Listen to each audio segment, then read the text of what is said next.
রাজশাহী বাঘাতে আহলে হাদিসের এক আলেমকে বিদাত নিয়ে বক্তব্য দেওয়ায় মাজার পূজারীরা স্টেজে আক্রমণ করেছে, সম্পর্কে যদি কিছু বলতেন। আল্লাহ হেফাজত করুন। আমিও ভিডিও ক্লিপ দেখেছি। আমাদেরই এক শ্রদ্ধেয় বড় ভাই রফিকুল ইসলাম বিন সাইদ শিরক বিদআতের বিরুদ্ধে, মাজার পূজারীদের বিরুদ্ধে, প্রচলিত জাহেলিয়াতের বিরুদ্ধে খুব দামি বক্তব্য দিয়ে থাকেন। তো হকের পথে চললে বাধা আসবেই। আল্লাহর নিকটে দোয়া করি প্রতিপালক বাংলাদেশের প্রত্যেক হকপন্থী সালাফে আলেমকে শয়তানের ষড়যন্ত্র থেকে তুমি হেফাজত করো। আমি দোয়া রাখি আল্লাহ আমার ভাইকে তাড়াতাড়ি সুস্থতা দান করুন, আর যারা আক্রমণ করেছে আল্লাহ তুমি তাদেরকে হেদায়েত দান করো। জান্নাত ও জাহান্নাম ভাগ্যের উপর না কর্মের উপর?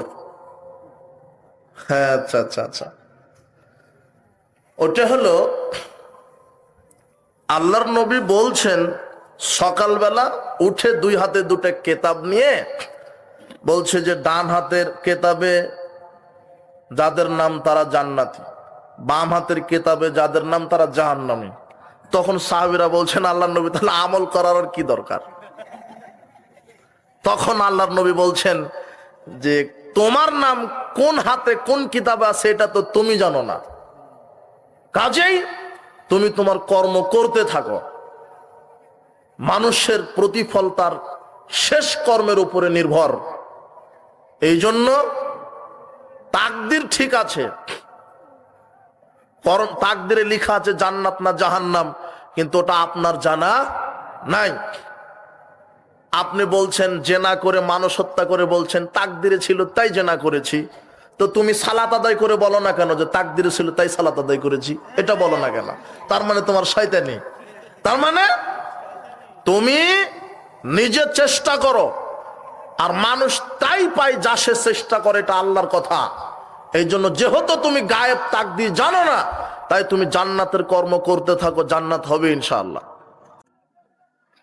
আমার প্রশ্ন হচ্ছে যে ফরজ নামাজের শেষ রাকাতে শেষ বৈঠকের দোয়া পড়তে হয়।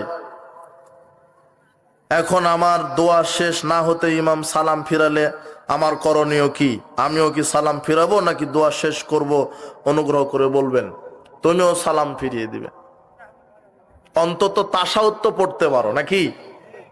তাশাহুদ পড়ে সালাম ফিরালে সালাত হয়ে যাবে। তাশাহুদ পড়া ফরজ, এরপরে দরুদ পড়ো, মাসুরা পড়ো, অন্যান্য এগুলো সব অতিরিক্ত পড়ো।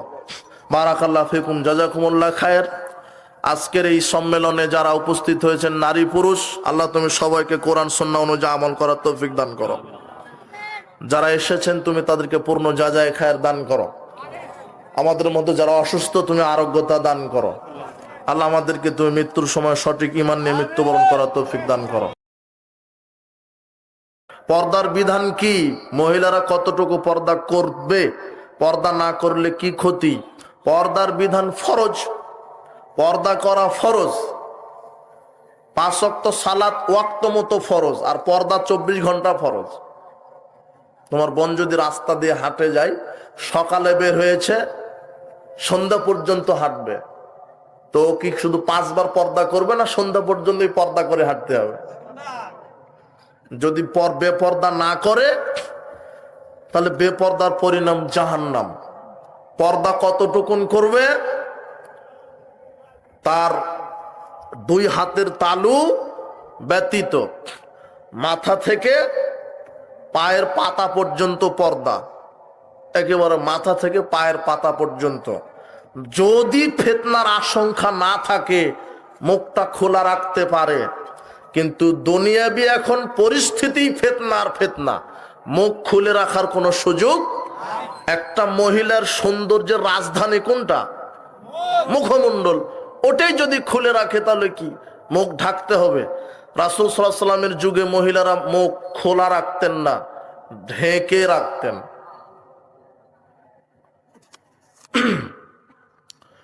ধন সম্পদের যাকাত সঠিক মতো না দিলে তাদের ধন সম্পদ গুলো হালাল বলে গণ্য হবে কি?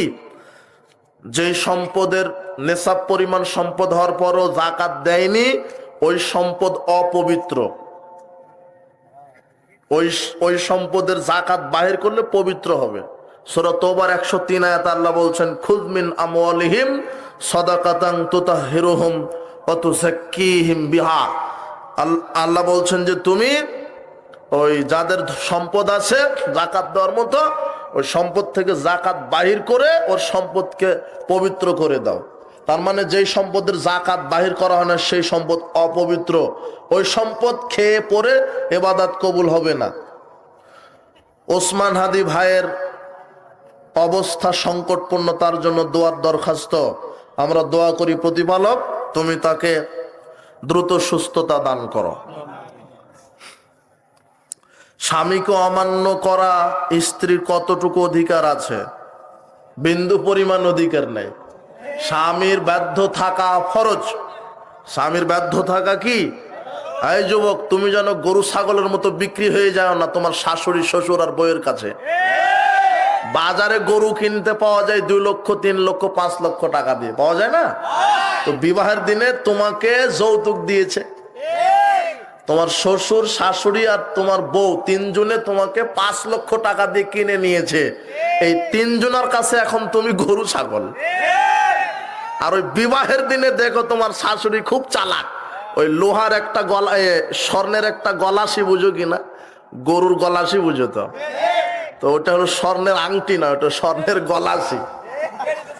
মানে এখন শাশুড়ি তোমাকে যেভাবে টানবে সেদিকে আসতে হবে। প্রথম দিনেই তুমি গরু, এরপরে 5 লক্ষ টাকা দিয়ে তোমাকে কিনেছে, তোমার বউয়ের কাছে তুমি এখন গরু। মানে ও তোমার আনুগত্য করবে না, ওর আনুগত্য এখন তোমার করা লাগবে। এই জন্য আজকে তওবা করো, যৌতুক নিয়ে বিবাহ করবে না। বরং বিবাহের দিনে মোটরসাইকেল একটা কিনে শ্বশুরকে দিয়ে বলবা যে আব্বা আপনি তো আমার এই স্ত্রীকে 20 বছর প্রতিপালন করেছেন, কষ্ট হয়েছে, আপনাকে একটা মোটরসাইকেল হাদিয়ে দিলাম। এর নাম পুরুষ। আর মোটরসাইকেলের জন্য হা করে থাকা এটা হলো কাপুরুষ। তাহলে স্বামীর অমান্য করা এটা কাবিরা গুনাহ। নামাজের আদেশ করলে অমান্য করলে স্বামী কতটুকু শাস্তি দিতে পারবে? সালাতের জন্য বলবেন সালাত আদায় করো, করছে না। পরের দিন বলবেন করো, করছে না। পরের দিন বলবেন তাও করো, করছো না। এরপরে থাকার জায়গা আলাদা করবেন, তারপরও করছে না। তারপরে লাঠি ব্যবহার করবেন, তারপরও করছে না। চূড়ান্ত সিদ্ধান্ত ওকে আর রাখা যাবে না, তালাক। বেন যদি সালাত আদায় না করে তাহলে তাকে তালাক। আর আল্লাহর নবী বলেছেন আল্লে কাসা কালা বাবেক, লাঠিটা দরজার সামনে ঝুলিয়ে রাখো। মানে ছেলে মেয়ে লাঠি দেখেই বুঝতে পারবে যে না উল্টা পাল্টা হলেই, স্ত্রীও বুঝতে পারবে উল্টা পাল্টা হলেই ওটা আছে।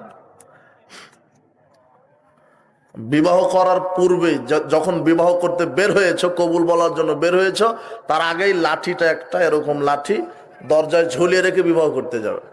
এরপরে বউকে যখন গাড়ি থেকে নামাবে, নামানোর পরে বলবে ওই যে দেখেছ।